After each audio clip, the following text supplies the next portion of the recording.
sommes les démocrates du Bénin. Nous sommes engagés pour la patrie. Merci beaucoup. Nous avons été invités par la Sénat ce jour, lundi 8 décembre, pour valider le soutien du bulletin unique qui devra servir pour les élections législatives du 11 janvier 2026. Avant tout propos, je tiens à saluer la mémoire de tous les compatriotes qui sont tombés lors du putsch raté du dimanche 7 décembre.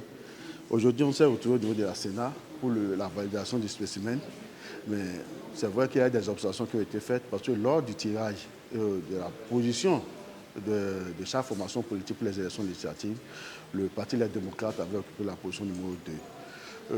Le spécimen qui a permis de faire le positionnement était un soutien de fond bleu, ce qui a permis de faire la remarque que pour les 5 formations politiques qui étaient en liste, seul le Parti Les Démocrates avait un fond blanc en fonction de la structure de son logo pour les prochaines élections. Mais aujourd'hui, ce qu'on a remarqué, c'est que le fond bleu qui a permis de faire le tirage a changé et c'est un fond blanc qui a été proposé. Le Parti Les Démocrates n'est pas resté de s'est pas tu. Le parti a ressorti la remarque et a ressorti le logo qui a permis de faire, le slogan qui a permis de faire le positionnement. Et je pense que le Conseil électoral, lors de leur rencontre, ils vont pouvoir tenir compte des observations du Parti des démocrates. Parce qu'il a été dit que le fond bleu qui avait permis de faire le tirage ne permettait pas de sortir la structure du logo du Parti Moël Bénin. Mais si, en ce qui concerne le Parti Les Démocrates, qui a un fond blanc, si le fond blanc utilisé ne permet pas également de ressortir la structure du logo, je pense qu'il serait mieux pour la Commission électorale nationale autonome d'utiliser un fond qui ne puisse pas prendre la couleur des 5 formations politiques en liste afin de ressortir le logo de chaque formation politique.